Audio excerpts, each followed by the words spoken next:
So, so this month, our series for Counterflow entitled Relationship That Matters. So sabihin mo sa katabi mo, may relationship ka na ba kay Lord?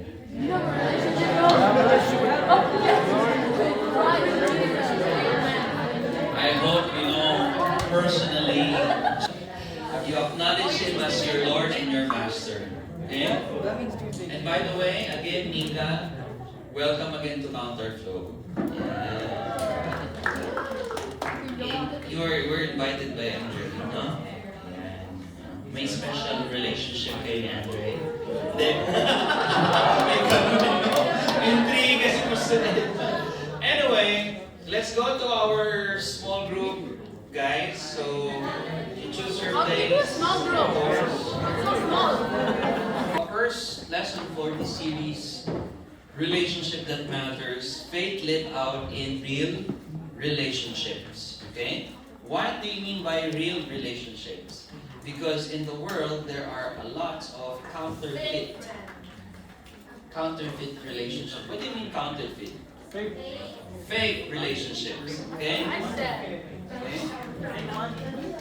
It's not authentic. Okay? So today, since we're going to talk about relationship that matters, yes, Elijah, you want to share something? Okay. So, first, rules.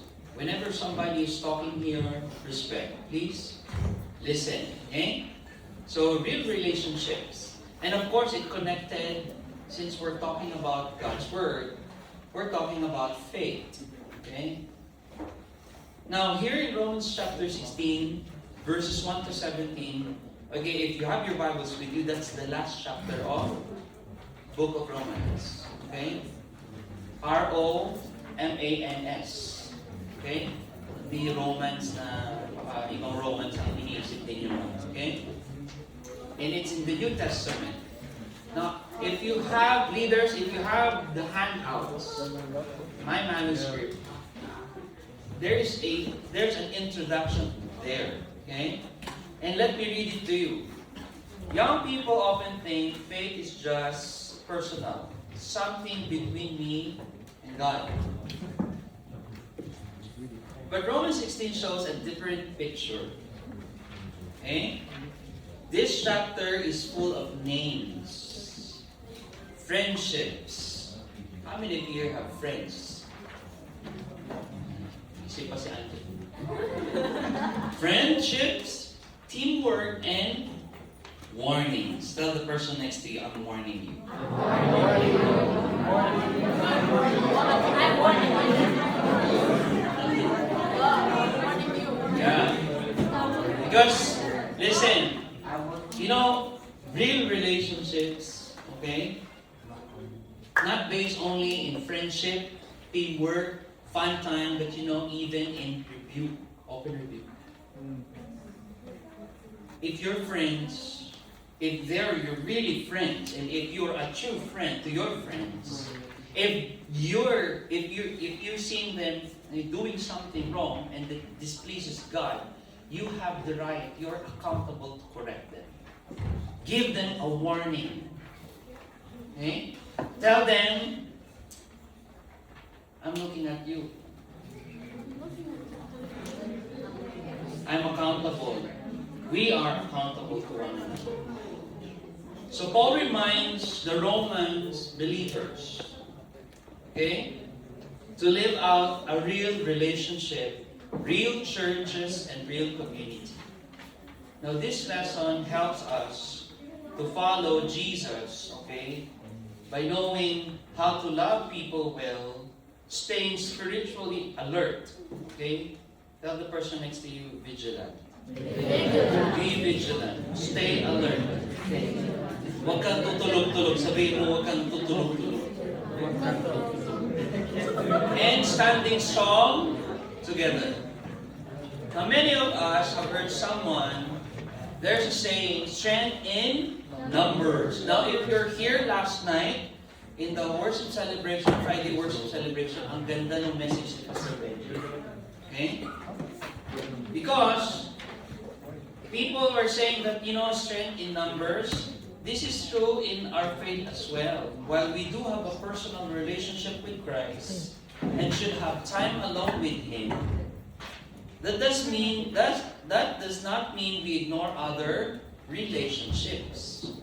Godly relationships with friends, family, and others can strengthen your faith, okay, you and me, and it will help us to become more like Christ. Amen to that?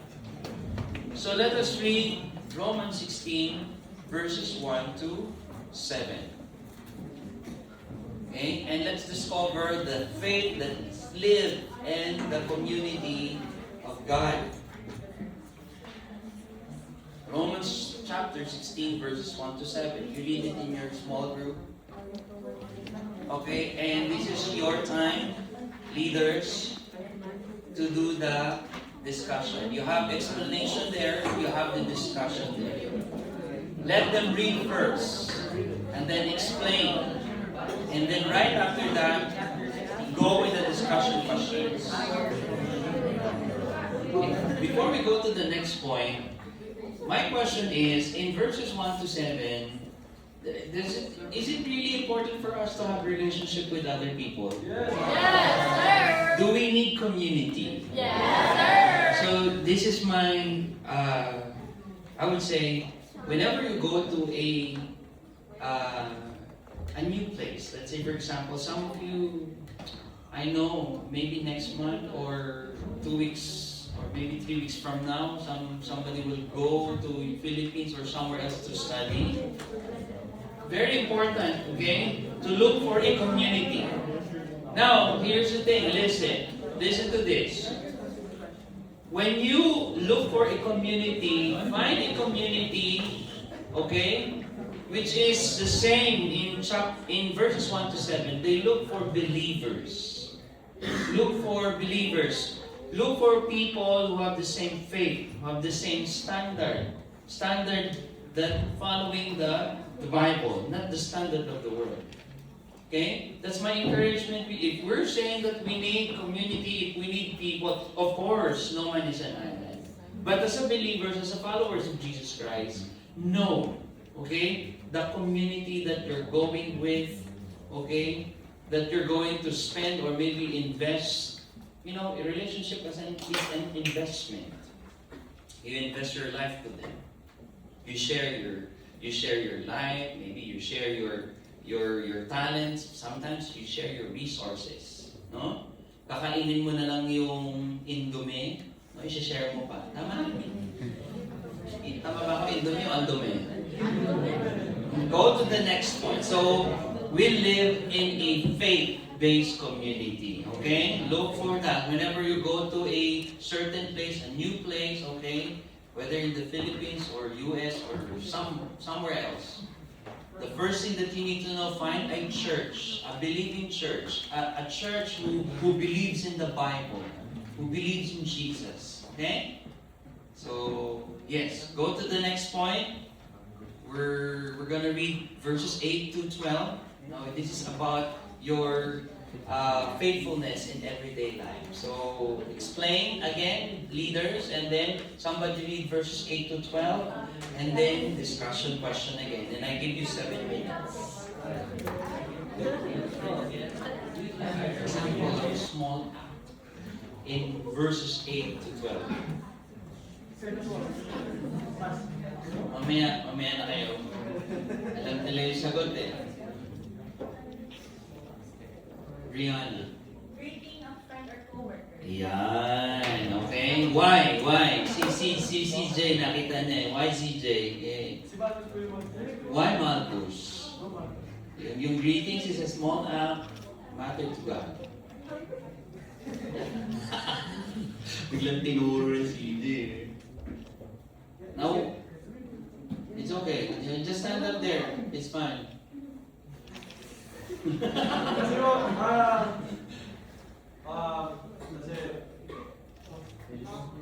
okay, nakita natin na-emphasize yung greeting. Yes. So whenever something is emphasized in the Bible, it means something. So, ito yung pagka-greet pa lang sa mga ibang tao in Christ Jesus. There you go. Um, And how many times the word greet repeats? More than 10. There you go. In verses 8 to 12, yan, it gives emphasis. And you know, greeting one another, you know, God sees that. Whenever you greet a person here or maybe outside, by just greeting them, hello, good morning, God's morning, happy Saturday, a blessed Saturday. Saturday. God is happy. God is smiling at you. Amen. And not only that, God is glorified. So, please, you know, whenever you go to church, huwag lang yung dire-diretso, saan po yung counterflow? Dami ng mga counterflow na dumaan na si lola mo, or tita mo sa may church, di mo lang ginreet. You greet them. Okay? And you know, God sees that. And you know, in the ministry, not only in the ministry, especially in our generation today, you know, greetings really matters. Pag hindi mo ginreet yung isa, mag-ano na yan, magtatampo na yan. Tama? So, by just saying hello, no, don't be hesitant. That's a small investment. Hello, hi, yes. There you go. Hi, hello. Hi, hello. Now let's go to the next point. I think this will be the last point for this for today. We're gonna have part 2 of this lesson. Waterfalls? There you go. So let's go to verses 13 to 16. Now this is about encouragement and unity. So read verses 13 to 16. Yeah, I know. Greet one another with a holy kiss. Yeah. Okay. Yung iba dyan, yung kiss na yung pastor. Nai-intriga sila, So you read the verses 13 to 16, explain, and then discuss. May tanong daw, paano kung boy to boy, mag-holy kiss ba kami, pastor? I'll explain it later. Bakit holy kiss? Remember hermeneutics. Observe. Bakit holy kiss? Applicable ba yan ngayon sa may time natin?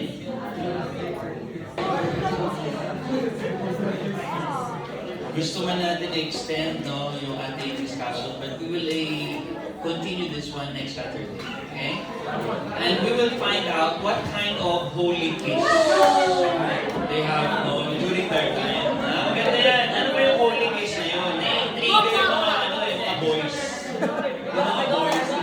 Yung holy kiss ba yun?